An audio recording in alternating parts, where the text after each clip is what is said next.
జగతికి స్వాగతమే సాదర స్వాగతం శాంతిధామ జగతికి స్వాగతమే సాదర స్వాగతం శాంతి సాగర శివుని ప్రేమే మనము పొందిన శాంతియే శాంతిధామ జగతికి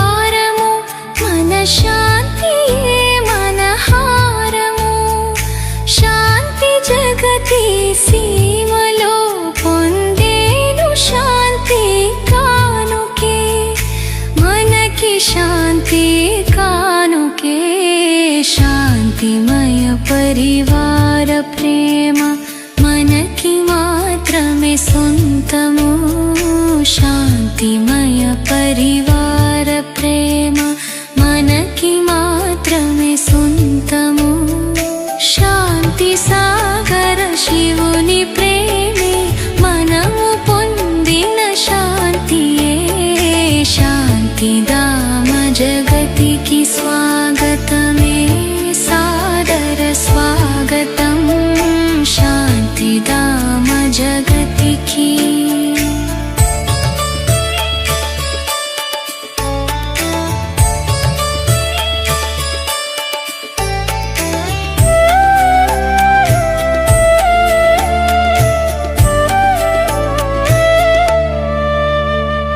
శాంతి సింధు చెంతలో ఈ మనసు మౌనులే లోతుకెళ్ళిన శాంతిలో ఆనందమే మన ప్రాణము ఆనందమే మన ప్రాణము శాంతి సింధు అలలలోన శాంతియే మన జీవము శాంతి సింధు అలలలోన శాంతియే మన జీవము శాంతి సాగర శివుని ప్రేమే మనము పొందిన శాంతియే శాంతిధామ జగతికి స్వాగతమే సాదర స్వాగతం శాంతిధామ జగతికి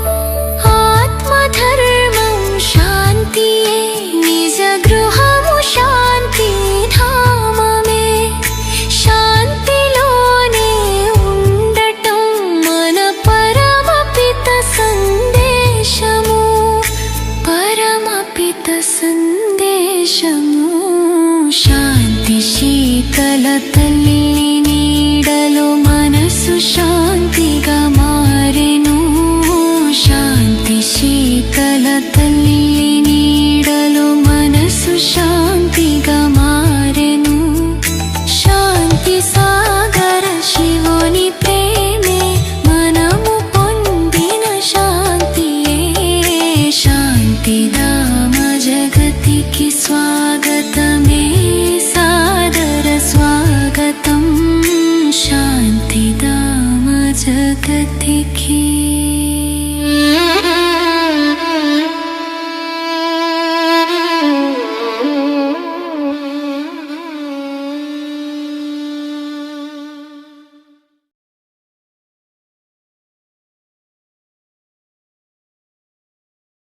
ఓం శాంతి.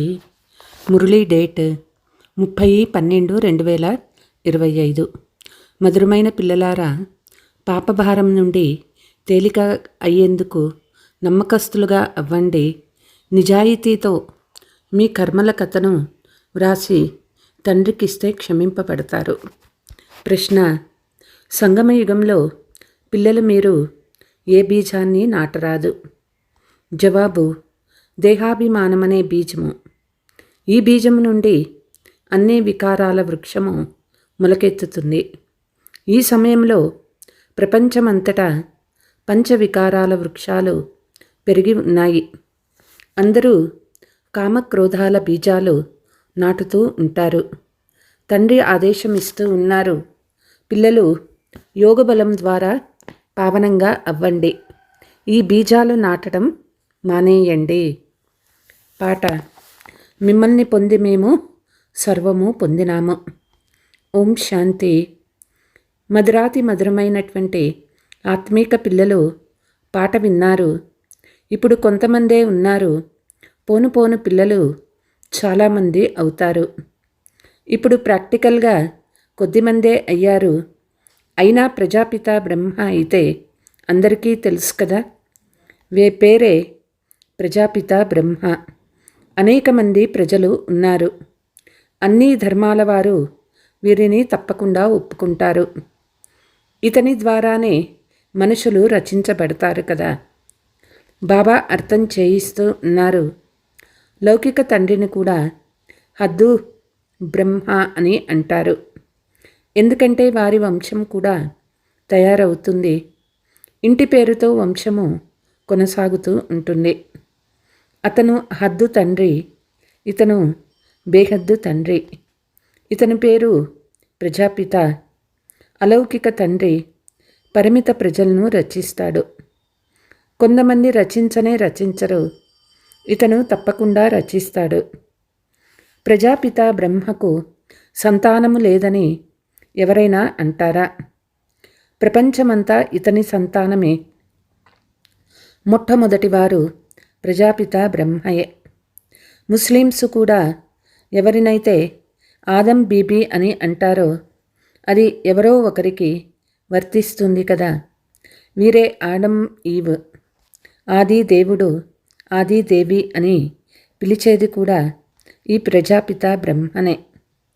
అన్ని ధర్మాల వారు వీరిని అంగీకరిస్తారు. తప్పకుండా ఒకరేమో హద్దు తండ్రి, ఇంకొకరు బేహద్దు తండ్రి. ఈ అనంతమైన తండ్రి అనంతమైన సుఖం ఇచ్చేవారు. మీరు పురుషార్థం చేసేది కూడా అనంతమైన స్వర్గ సుఖం కోసమే. ఇక్కడ అనంతమైన తండ్రి నుండి అనంతమైన సుఖ వారసత్వాన్ని పొందేందుకు వచ్చారు. స్వర్గంలో అనంతమైన సుఖము, నరకంలో అనంతమైన దుఃఖమని కూడా అనొచ్చు. దుఃఖాలు కూడా చాలా వస్తాయి. అయ్యో అయ్యో అని ఆక్రందనలు చేస్తూ ఉంటారు. తండ్రి మీకు విశ్వమంతటి ఆది మధ్యాంతాల రహస్యాన్ని అర్థం చేయించారు. పిల్లలు మీరు సన్ముఖంలో కూర్చొని ఉన్నారు. పురుషార్థం కూడా చేస్తారు. తల్లి తండ్రి ఇద్దరూ కూడా ఇతడే. పిల్లలు అనేక మంది ఉన్నారు. బేహద్దు తల్లి తండ్రితో ఎవరూ శత్రుత్వం ఉంచుకోరు. తల్లి తండ్రితో చాలా సుఖం లభిస్తుంది. మీరు తల్లి తండ్రి అని కూడా మహిమ చేస్తారు. ఇది పిల్లలు మాత్రమే అర్థం చేసుకుంటారు. ఇతర ధర్మాల వారంతా తండ్రిని మాత్రమే పిలుస్తారు, తల్లి తండ్రి అని అనరు. ఇక్కడ మాత్రమే మీరు మాతాపిత, మేం పిల్లలము అని పాడతారు. మనం చదువుకొని మానవుల నుండి దేవతలుగా, ముళ్ళ నుండి పుష్పాలుగా అవుతున్నామని పిల్లలు మీకు తెలుసు. తండ్రి నావికుడే కాదు, తోట యజమాని కూడా. బ్రాహ్మణులైన మీరంతా అనేక రకాల తోటమానులు. ముఘల్ గార్డెన్ కూడా తోటమాలి ఉంటాడు కదా. అతని జీతము చాలా ఎక్కువగా ఉంటుంది. మాలీలు కూడా నెంబర్ వారుగా ఉన్నారు కదా. ఒక్కొక్క తోటమాలి చాలా మంచి మంచి పుష్పాలను తయారు చేస్తాడు. పుష్పాలలో ఒకటి రాజా పుష్పం కూడా ఉంటుంది. సత్యయుగంలో రాజు రాణి పుష్పాలు కూడా ఉన్నాయి కదా. ఇక్కడ భలే మహారాజులు మహారాణులు ఉన్న పుష్పాలుగా లేరు. పతితులైనందున ముళ్ళుగా అయిపోతారు. దారిలో పోతూ పోతూ ముళ్ళుతో గుచ్చి పారిపోతూ ఉంటారు. వారిని అజామిల్ అని అంటారు. అందరికంటే ఎక్కువ భక్తి కూడా మీరే చేస్తారు. వామ మార్గంలోకి దిగిపోయిన వారి చిత్రాలు ఎంత అసహ్యంగా తయారు చేశారో చూడండి. చిత్రాలు చూస్తే దేవతలవే, అవన్నీ వామ మార్గ చిత్రాలు. ఇప్పుడు పిల్లలు మీరు ఈ విషయాన్ని అర్థం చేసుకున్నారు. మీరిప్పుడు బ్రాహ్మణులుగా అయ్యారు. మనం వికారుల నుండి చాలా దూరమైపోతాము. బ్రాహ్మణులు పరస్పరంలో సోదరీ సోదరులు వికారాలకు వశమవ్వడం చాలా గొప్ప నేరం అవుతుంది. మీ పేరే చెడిపోతుంది. అందుకే బాల్యం నుండి ఏమైనా చెడు పనులు చేసి ఉంటే అవి బాబాకు వినిపిస్తే సగం క్షమించబడతాయి. గుర్తుంటాయి కదా. ఫలానా సమయంలో నేను ఈ మురికి పని చేశానని తండ్రికి వ్రాసి ఇవ్వండి.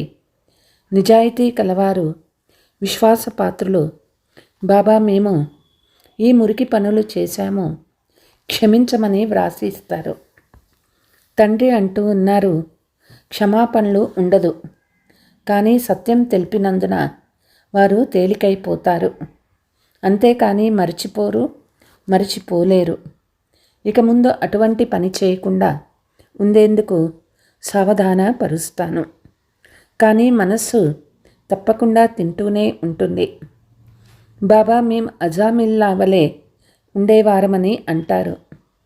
అది ఈ జన్మలోని విషయమే. ఇది కూడా ఇప్పుడు మీకు తెలుసు. వామ మార్గంలోకి వచ్చి ఎప్పుడు పాపాత్ములుగా అయ్యారు. ఇప్పుడు తండ్రి మళ్ళీ మనల్ని పుణ్యాత్ములుగా చేస్తూ ఉన్నారు. పుణ్యాత్ముల ప్రపంచమే వేరుగా ఉంటుంది. భలే ప్రపంచం ఒకటే అయినా రెండు భాగాలని మీరు అర్థం చేసుకున్నారు. మొదటిది పుణ్యాత్ముల ప్రపంచం, దానిని స్వర్గమని అంటారు. రెండవది పాపాత్ముల ప్రపంచం, దానిని నరకము, దుఃఖధామమని అంటారు. సుఖ ప్రపంచము మరియు దుఃఖ ప్రపంచము. దుఃఖ ప్రపంచంలోని వారంతా ముక్తిని కలిగించి ఇంటికి తీసుకువెళ్ళమని అరుస్తూ పిలుస్తూ ఉంటారు. ఇంటికి వెళ్ళి అలాగే అక్కడే కూర్చోమని మళ్ళీ పాత్ర అభినయించేందుకు రావాలని కూడా పిల్లలకి తెలుసు. ఈ సమయంలో మొత్తం ప్రపంచమంతా పతితంగానే ఉంది. ఇప్పుడు తండ్రి ద్వారా మీరు పావనంగా అవుతారు. మీ లక్ష్యము మీ మందే నిలబడి ఉంది. ఇతరులెవ్వరూ ఈ లక్ష్యాన్ని చూపించలేరు. ఇలా తయారవుతూ ఉన్నామని ఎవరూ చెప్పరు. తండ్రి అంటూ ఉన్నారు, పిల్లలు ఈ చిత్రంలోని వారు మీరే. కానీ ఇప్పుడిలా లేరు. పూజ్యులుగా ఉండేవారు ఇప్పుడు పూజారీలుగా అయ్యారు. మళ్ళీ పూజ్యులుగా అయ్యేందుకు పురుషార్థం చేయాలి. తండ్రి ఎంత మంచి పురుషార్థం చేయిస్తారు. నేను రాకుమారునిగా అవుతానని ఈ బాబా భావిస్తారు కదా. ఇతడు నెంబర్ 1లో ఉన్నాడు. అయినా సదా స్మృతిలో ఉండలేడు, మరిచిపోతూ ఉంటాడు. ఎవరు ఎంత శ్రమ చేసినా ఇప్పుడు ఆ స్థితి రాదు. యుద్ధ సమయంలో కర్మాతీత స్థితి వస్తుంది. పురుషార్థమైతే అందరూ చేయాల్సిందే కదా. ఇతడు కూడా చేయాలి. కల్పవృక్ష చిత్రంలో బాబా చిత్రం ఎక్కడుంది? అత్యంత పైభాగంలో నిల్చొని ఉన్నాడు. మళ్ళీ వృక్షం కింద కూర్చొని తపస్సు చేస్తూ ఉన్నాడు. ఎంతో సులభంగా అర్థం చేయిస్తూ ఉన్నారు. ఈ విషయాలన్నీ స్వయంగా తండ్రే తెలిపిస్తూ ఉన్నారు. ఇంతకుముందు ఇతనికి కూడా తెలియదు. తండ్రి ఒక్కరే జ్ఞానసాగర్లు. అందరూ వారినే ఓ పరంపిత పరమాత్మ, మీరొచ్చి మా దుఃఖాన్ని హరించండి అని స్మృతి చేస్తారు. బ్రహ్మ విష్ణు శంకర్లేమో దేవతలు, మూలవతనంలో ఉండే ఆత్మలను దేవతలని అనరు. బ్రహ్మ విష్ణు శంకర్ల రహస్యం కూడా తండ్రే అర్థం చేయించారు. బ్రహ్మ లక్ష్మీనారాయణులు అందరూ ఇక్కడే ఉన్నారు కదా. సూక్ష్మవతనం ఇప్పుడు పిల్లలైన మీకు మాత్రమే సాక్షాత్కారం అవుతుంది. ఈ బాబా కూడా ఫరిస్తాగా అవుతారు. సీడీ చిత్రంలో పైనున్న వారే కింద తపస్సు చేస్తున్నారని పిల్లలకి తెలుసు. చిత్రంలో చాలా స్పష్టంగా చూపించారు. అతడు స్వయాన్ని నేను భగవంతుడనని ఎక్కడ చెప్పుకుంటున్నాడు. నేను పైసాకు పనికిరానివాడిగా ఉండేవాడిని. తతత్వం ఇప్పుడు రూపాయికి సమానంగా అవుతూ ఉన్నాను అనని చెప్తూ ఉన్నారు. ఇది ఎంత సులభంగా అర్థం చేసుకునే విషయాలు. ఎవరైనా ఏమైనా అన్నారంటే, చూడండి ఇతడి కలియుగ అంతిమంలో నిలబడి ఉన్నాడు అని చెప్పండి. తండ్రి చెప్తూ ఉన్నారు, ఇతడు శిథిలావస్థలో అనగా వానప్రస్థంలో ఉన్నవాడు. నేను ఇతని శరీరంలో ప్రవేశిస్తాను. ఇప్పుడు రాజయోగ తపస్సు చేస్తూ ఉన్నాడు. తపస్సు చేసేవారిని దేవతలని ఎలా అంటారు? రాజయోగం నేర్చుకొని ఇలా లక్ష్మీనారాయణులు అవుతారు. పిల్లలైన మిమ్మల్ని కూడా ఇలాంటి కిరీటధారులుగా చేస్తారు కదా. ఇతడే దేవతగా అవుతాడు. ఈ విధంగా 10-20 మంది పిల్లల చిత్రాలు కూడా ఉంచవచ్చు.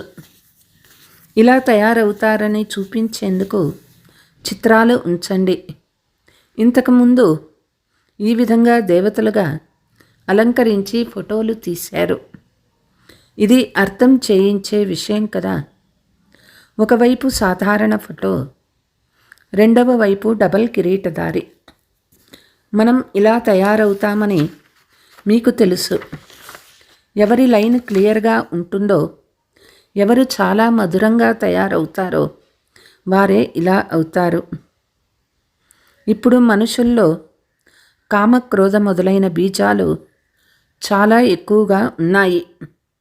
అందరిలో పంచవికారాలనే బీజాల నుండి వృక్షాలు పెరిగిపోయాయి. ఇప్పుడు తండ్రి అంటూ ఉన్నారు, ఇటువంటి బీజాలు నాటకండి.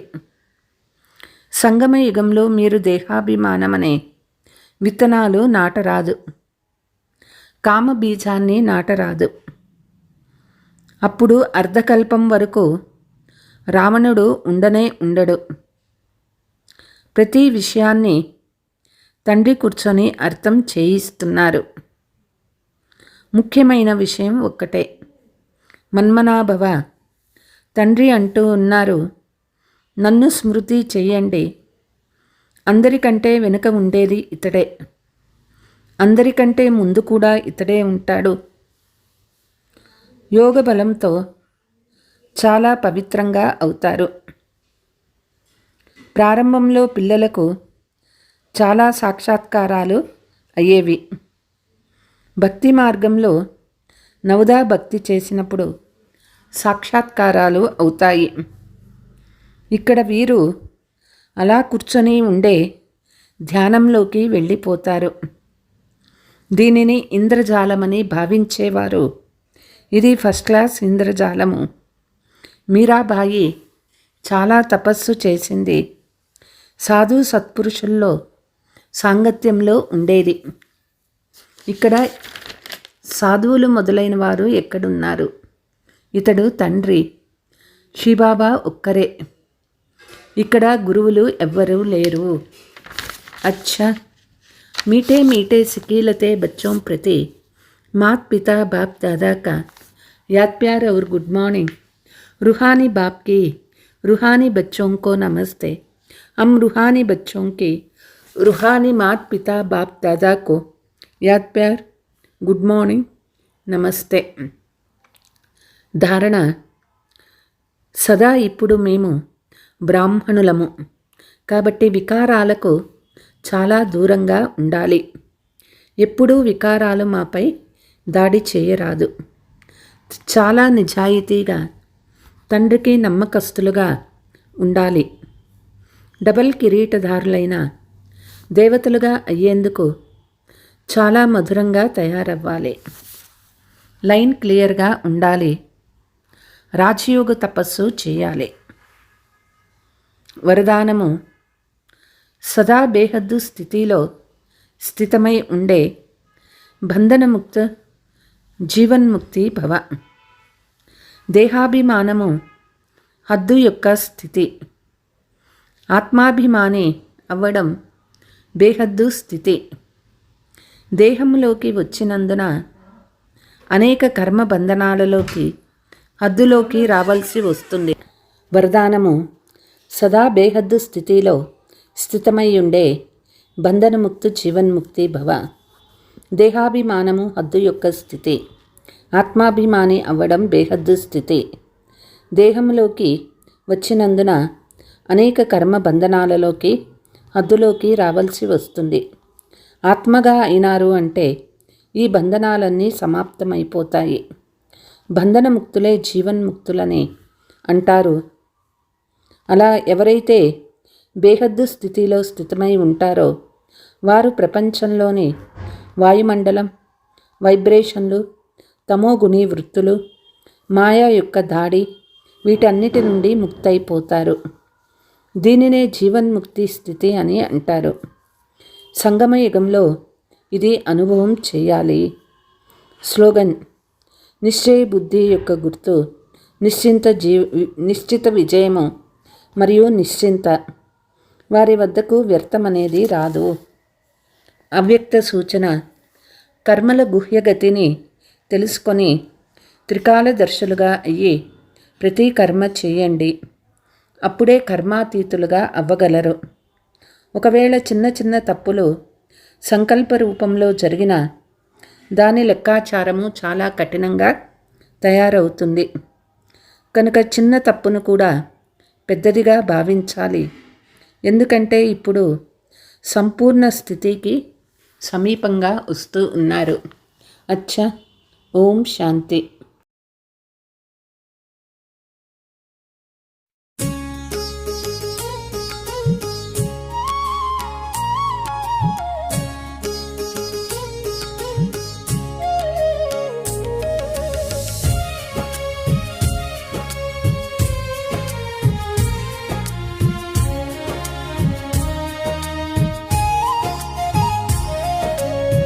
శివ బాబా, ఓ పరమాత్మ, నీ ప్రేమలు మునిగెను ఆత్మ.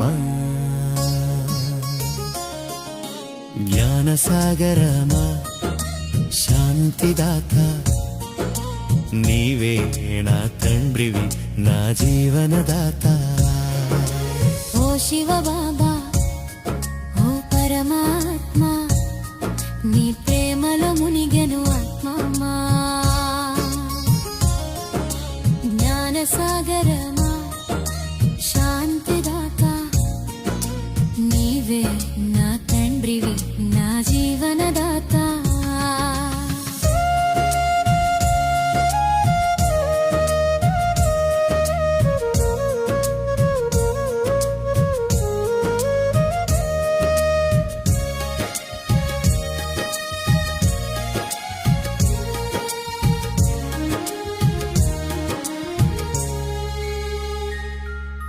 నేనొక ఆత్మను, అణువంత జ్యోతిని, పరంధామవాసిని, నీ బిడ్డను తండ్రి.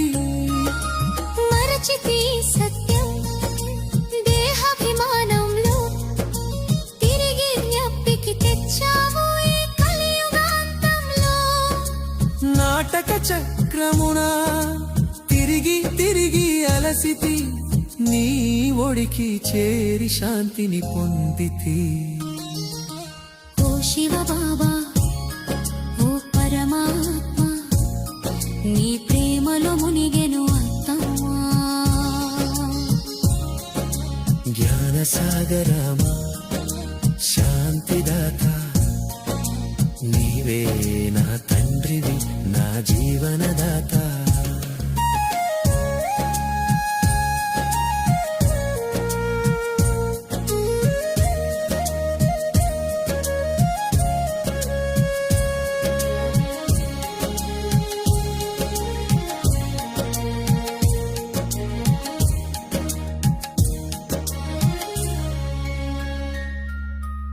మురళీగానంతో మమ్ము మేల్కొలిపావు రాజయోగ విద్యతో రాజుల్ని చేశావు పాపకర్మలు తొలిగే నీ స్మృతి యాత్రలో సత్యయుగ స్వర్గానికి వారసుల్ని చేశావు పవిత్రత శాంతి సుఖములే నాస్తి నీవే నా సర్వస్వం నీవే నా గమ్యం ఓ శివ బాబా ఓ పరమాత్మ నీ ప్రేమలో మునిగెను ఆత్మ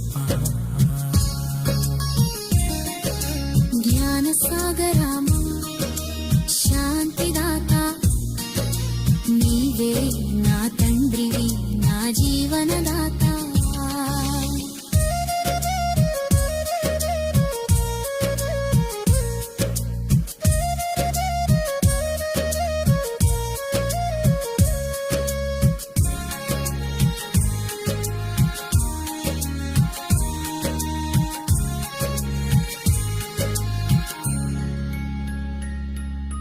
బుద్ధి యోగం నీతోనే ఓ ప్రియమైన బాబా వికర్మలు భస్మమాయని ప్రేమ జ్వాలలో విశ్వ కళ్యాణకారిగా సేవను నేర్పినావు హరిష్టాల ఎగిరే భాగ్యం మాకిచ్చావు యుగ యుగాల బంధమిది చెరిగిపోదు తండ్రి జన్మ జన్మలకు నీతోనే నా పయనం తండ్రి ఓ శివ బాబా ఓ పరమాత్మ నీ ప్రేమలో మునిగెను ఆత్మా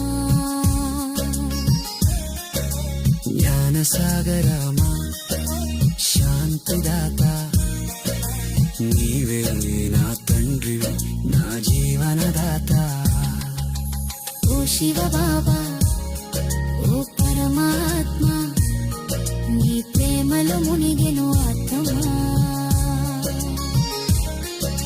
జ్ఞానసాగరమా శాంతిదాత నీవే నా తండ్రివి నా జీవనదాత